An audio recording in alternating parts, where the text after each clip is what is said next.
بسم اللہ الرحمن الرحیم۔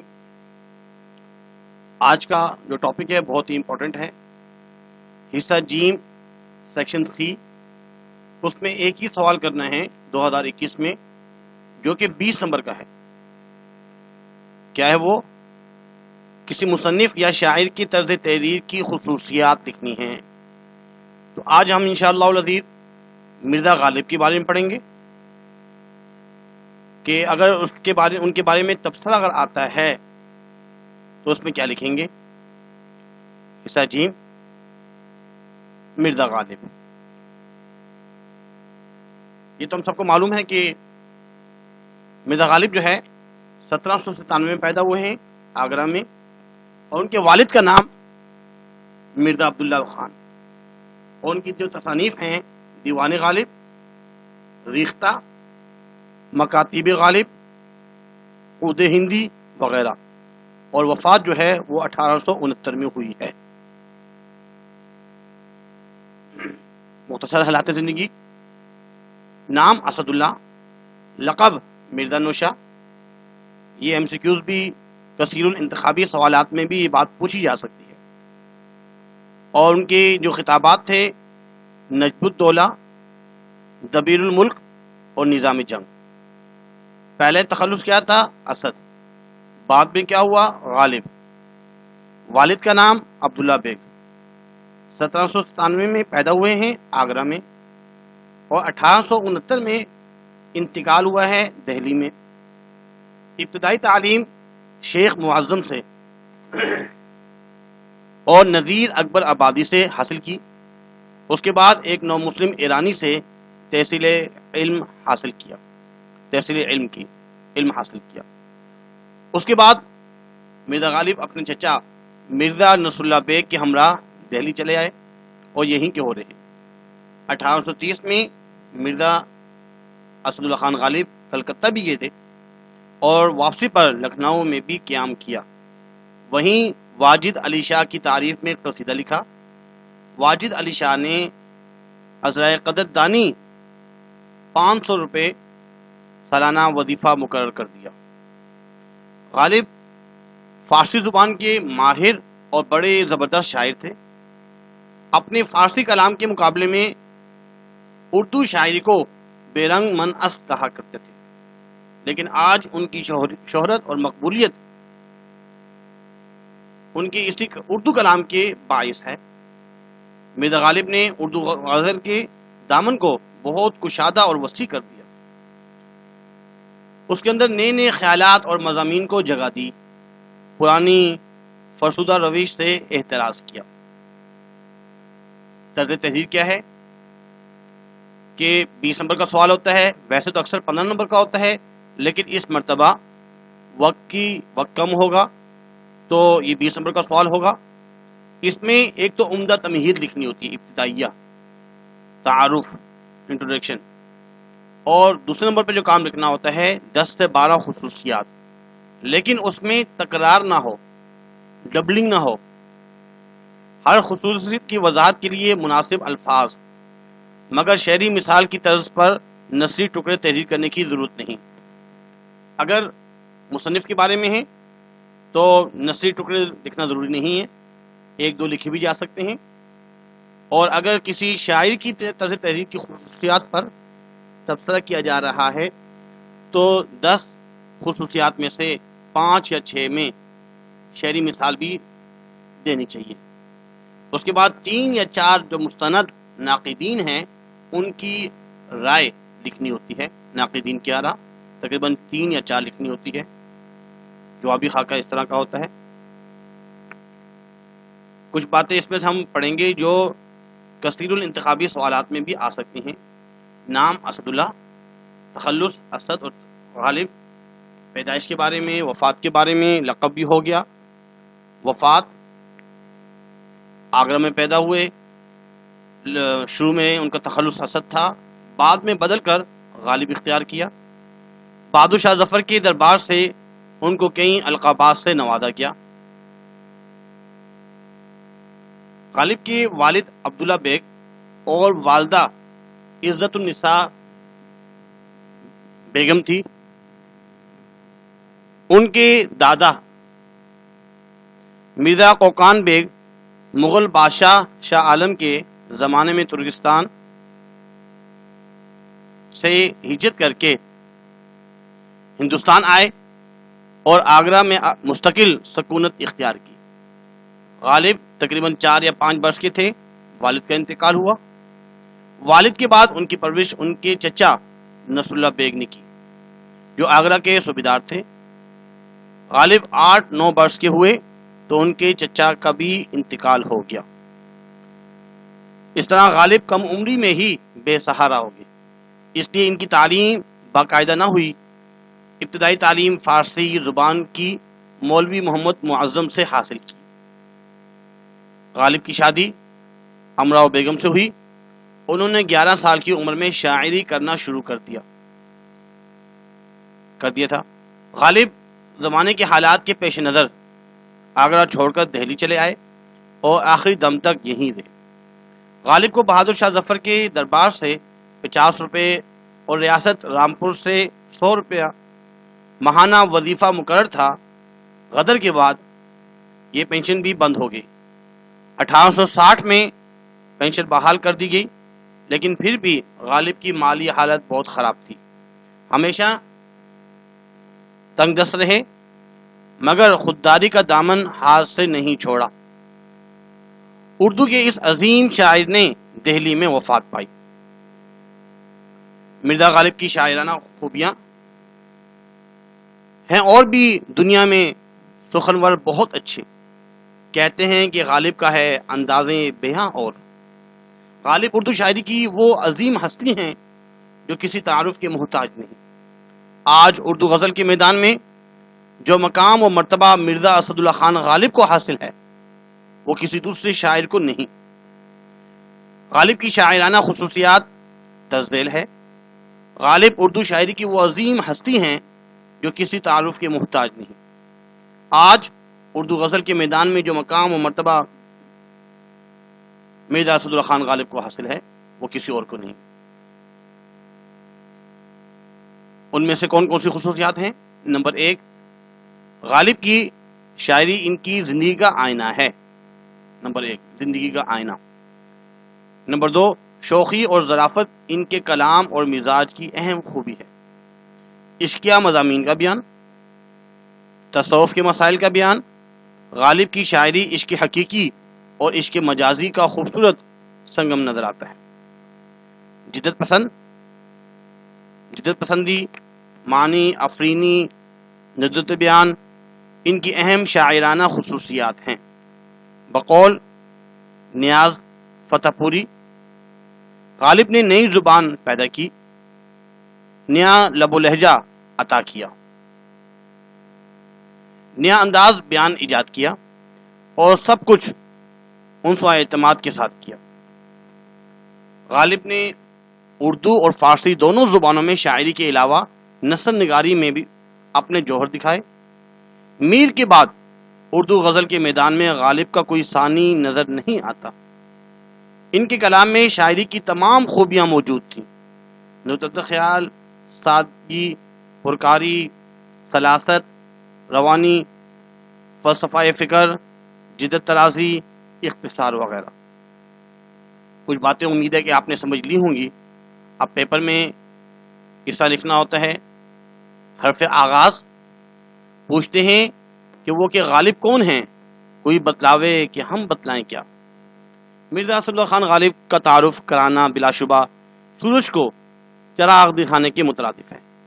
وہ اردو شاعری کی دنیا کا وہ درخشاں آفتاب ہے جو قیامت تک اسی آب و تاب سے روشن رہے گا۔ غالب بحیثیت شاعر ایک ایسی شخصیت ہے جو زمان و مکان کی قید سے آزاد ہے۔ وہ ایک مکمل دور ہیں۔ غالب کو اردو کا پہلا فلسفی شاعر کہا جاتا ہے۔ وہ ایک منفرد انداز فکر کے بانی ہیں۔ انہیں یہ اعزاز حاصل ہے کہ ان کے دیوان کو ہندوستان کی الہامی کتاب تسلیم کیا گیا۔ ان کی شاعرانہ عظمت کو ہر دور میں تسلیم کیا گیا۔ خود وہ بھی اس کا ادراک رکھتے ہیں، چنانچہ رقم تراز ہیں اور بھی دنیا میں سخنور بہت اچھے کہتے ہیں غالب کا ہے انداز بیاں اور خصوصیات کلام غالب. غالب کی ریختہ نگاری کی نمایاں خصوصیات در ذیل ہیں. نمبر 1، جدت ترازی، جدید طرز. جدت جدید سے ہے اور ترازی طرز. غالب کے کثر نظم و نثر کی بنیاد ہی جدت خیال و بیان پر رکھی گئی. ان کی اختراع پسند، اختراع بولتے ہیں ایجاد کو، طبیعت بیان کے نئے نئے پیرائے تلاش کرتی ہے. ان کی سوچ کہ نئی نئی چیزیں لے کے آنا. یہ جدت ادا میں، مضامین میں، تشبیہات میں، استعارات میں، خیالات میں، غرض ہر پہلو میں نمایاں ہوتی ہے. بقول حالی جس روش پر دوسرے چل رہے تھے، مرزا نے اس سے الگ ایک نئی روش اختیار کی میرے قتل کے بعد اس نے جفا سے توبہ، ہائے اس زود پیشما کا پیشما ہونا. جدت ادا.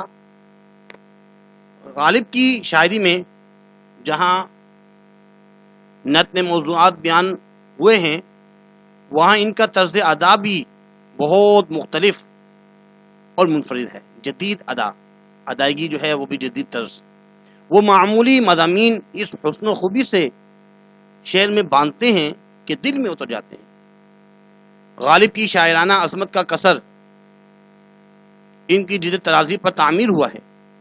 مثلا تیری وفا سے کیا ہو تلافی، کدھر میں تیرے سوا بھی ہم پر بہت سے ستم ہوئے. فکر و فلسفہ. غالب کا مزاج فلسفیانہ ہے. وہ حیات و کائنات کے مختلف پہلو پر مفکرانہ اور حکیمانہ خیال رکھتے ہیں. اسی وجہ سے غزل حدیث دلبری سے بڑھ کر حدیث زندگی بن گئی ہے. غالب کا یہ فلسفہ زندگی کی پرپیش راہوں میں روشنی کی مانند ہے. اکثر کلام ملاحظہ کیجیے. ہستی کے مت فریب میں آ جائیو اسد، عالم تمام حلقہ دام خیال ہے. بازیچہ اطفال ہے دنیا میرے آگے، ہوتا ہے شب و روز تماشا میرے آگے. روایت سے بغاوت. غالب طبعاً ایک جدت طراز اور روایت شکن شاعر تھے. وہ زندگی میں تقلید کی روش کو پسند نہیں کرتے تھے، کسی کی مقلد ہونا پسند نہیں کرتے تھے. اپنا ایک انداز، جدید انداز کو بیان کرتے. انہوں نے روایت پرستی کے خلاف علم بغاوت بلند کیا اور زندگی کو عطیہ خداوندی سمجھ کر اس کے گناہوں حسن کی طرف اپنی چشم تماشا کو مزید آگے بڑھایا. انہوں نے زندگی کی تکلیفوں پر کوڑنے کے بجائے ایک حوصلے سے کام لیا. وہ ایسی روایت پر بھی بے باکانہ تنقید کرتے ہیں جو ہمارے لیے مسلمات شہری کا درجہ رکھتی ہے. مثلا ایسی جنت کا کیا کرے کوئی جس میں لاکھوں برس کی حوریں ہوں. لازم نہیں کہ خضر کی ہم پیروی کریں، مانا کہ ایک بزرگ ہمیں ہم سفر ملے. ندرت خیال. ان کی خیال کے اندر بھی جو ہے ایک ندرت پایا جاتا ہے، انوکھا پن ہے، شگفتہ پن ہے. خیال کی ندرت غالب کی بہت اہم خصوصیت ہے. وہ غزل کے انوکھے مضامین کو زیادہ مؤثر اور شگفتہ بنانے کے لیے خوبصورت تراکیب، استعارات اور نادر کو بولتے ہیں نایاب، نادر، قیمتی تشبیہات سے کام لیتے ہیں. مثلا بس کے دشوار ہے ہر کام کا آسان ہونا، آدمی کو بھی میسر نہیں انسان ہونا. جذبہ عشق. غالب کا نظریہ عشق بھی اوروں سے مختلف ہے. نہ وہ سوز گداز ہیں اور نہ وہ سپردگی اور والہانہ پن ہیں. ان کے درد و غم پر ہنس لینے کا جذبہ موجود ہے. عشق کی وجدانی اور حیات کی آسودگی کا اظہار بھی ہے. ملاحظہ کیجیے. عشق سے طبیعت نے زیست کا مزہ پایا، درد کی دوا پائی، درد بے دوا پایا. حقیقت پسندی. غالب فطرت انسانی اور نفسیات کے گہرے رمز آشنا تھے، رمز بولتے ہیں باریکیوں کو، ان کی باریکیوں سے بھی واقف تھے، وہ زندگی اور اس کے مصائب و وسائل کو حقیقت پسندانہ نظر سے دیکھتے تھے. انہیں انسانی نفسیات کا گہرا شعور حاصل ہے اور انہوں نے اپنے اس شعور سے نہایت مفید نتائج اخذ کیے. رنج سے ہوگر ہو انسان تو مٹ جاتا ہے رنج، مشکلیں اتنی پڑیں مجھ پہ کہ آسان ہو گئی. اس کے بعد مضمون آفرینی. غالب کے نزدیک شاعری محض قافیہ پیمائی نہیں بلکہ مضمون آفرینی ہے. وہ اشعار میں خیال افروز نکات اور باریکیاں بیان کرتے ہیں. ملاحظہ کیجیے، ان کے دیکھے سے جو آ جاتی ہے منہ پر رونق، وہ سمجھتے ہیں کہ بیمار کا حال اچھا ہے. ایجاز و اختصار. غزل میں بات ڈگا چھپا کر کہنا ان کی بنیادی خصوصیت ہے. غالب کم سے کم الفاظ بڑے بڑے مضامین یوں ادا کرتے ہیں گویا دریا کو کوزے میں بند کرتے ہیں. نمونہ کلام در ذیل ہے. کیا فرض ہے سب کو ملے ایک سا جواب، آؤ نہ ہم بھی سیر کریں کوہ طور کی. غم پسندی. غالب غم کو بخوشی دل سے لگائے ہوئے ہیں. ان کی نظریہ زندگی کے مطابق زندگی کے ہنگاموں میں احساس غم کا بہت بڑا حصہ ہے. زندگی کی یہ ہم آہنگی نوحہ غم یا نغمہ علم کی وجہ سے قائم ہے. نالہ ہائے غم کو بھی اے دل غنیمت جانی، بے صدا ہو جائے گا یہ ساز ہستی ایک دن. تصوف. غالب کی غزل میں ہمیں تصوف کے حقائق بھی جا بجا ملتے ہیں. جب وہ اس کائنات کو ایک صوفی کی نظر سے دیکھتے ہیں تو معرفت کے نہایت پاکیزہ اور باریک نکتے بیان کرتے ہیں. مثلا جب کہ تجھ بن نہیں کوئی وجود، پھر یہ ہنگامہ ہے خدا کیا ہے. مسائل تصوف کو بیان کرتے ہوئے خود سے مخاطب ہیں. یہ مسائل تصوف، یہ تیرا انداز بیاں غالب، تجھے ہم ولی سمجھتے جو نہ بادائے خوار ہوتا. 12 جو ہے وہ آخری نئی تراکیب. مرزا غالب چونکہ ہر کام میں جدت کے قائل تھے، اس لیے انہوں نے اردو زبان کو نئی نئی تراکیب اور نئے نئے الفاظ ادا کیے، جس سے اردو غزل کو ایک نئی آن بان ملی اور اس کی دلکشی اور جاذبیت میں اضافہ ہوا. ان نئی تراکیب کا استعمال غالب نے اس خوبصورتی سے کیا کہ وہی شعر کا حسن بن گئی. ان کے دیوان کا آغاز ہی ایسے شعر سے ہوتا ہے جس میں 4 نئی تراکیب استعمال ہوتی ہیں. نقش فریادی ہے کس کو شوخی تحریر کا، کاغذی ہے پرہن ہر پیکر تصویر کا. اس شعر میں نقش فریادی، شوخی تحریر، کاغذی پرہن اور پیکر تصویر 4 نئی تراکیب استعمال کی گئی جو نئی ہونے کے باوجود غیر مانوس محسوس نہیں ہوتی، اور یہ تراکیب ہی شعر کی جان بن گئی. ناقدین کی آراء. اس کے بعد تقریباً 3 یا 4 ناقدین کی آراء لکھیں گے. مجنون گورکھپوری کہتے ہیں کہ غالب اردو شاعری کے نئے رہنما ہیں اور دیوان غالب اردو کا نیا موڑ ہے. ڈاکٹر سید عبداللہ غالب کو خراج عقیدت پیش کرتے ہوئے کہتے ہیں کہ غالب کی غزل عام اہل ذوق کے لیے اس کے لیے زیادہ دل پسند واقع ہوئی ہے. اس میں ہم جس انسان سے متعارف ہوتے ہیں اس میں زندگی کی طرف زیادہ ہے، اس لیے شخصیت میں تمنا حیات کا عنصر زیادہ ہے. ڈاکٹر فرمان فتح پوری کہتے ہیں کہ ان کی ظرافت نے ان کی انانیت سے دوچار ہو کر ہماگیر طنز کی صورت اختیار کر لی تھی. ڈاکٹر عبدالرحمن بجنوری کہتے ہیں، یہ آسان ہے، کہ ہندوستان کی 2 الہامی کتابیں ہیں، ایک وید اور دوسری دیوان غالب.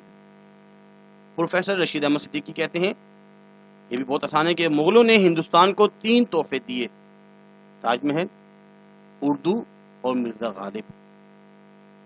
خلیل الرحمن اعظمی کہتے ہیں کہ غالب کے اشعار ایک تراشے ہوئے نگینے کی مانند ہے جو ہر پہلو سے ایک نیا انداز دکھتا ہے.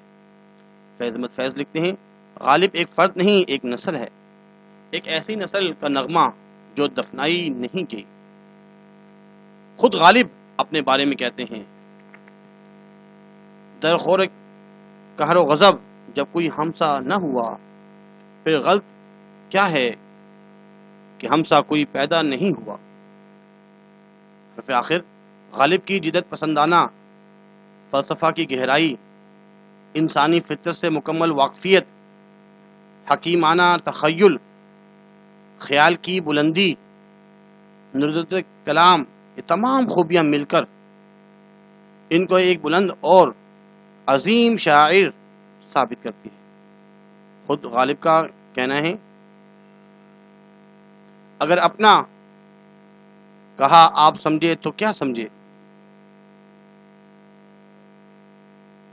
کلام میر سمجھے اور زبان مرزا سمجھے۔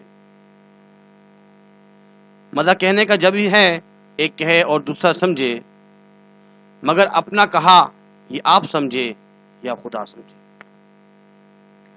آج کے لیے اتنا ہی کافی ہے، اس کو یاد کر لیجیے گا۔ 20 نمبر کا یہ اس مرتبہ 2021 میں آ رہا ہے۔ اللہ حافظ۔ وما علینا الا البلاغ۔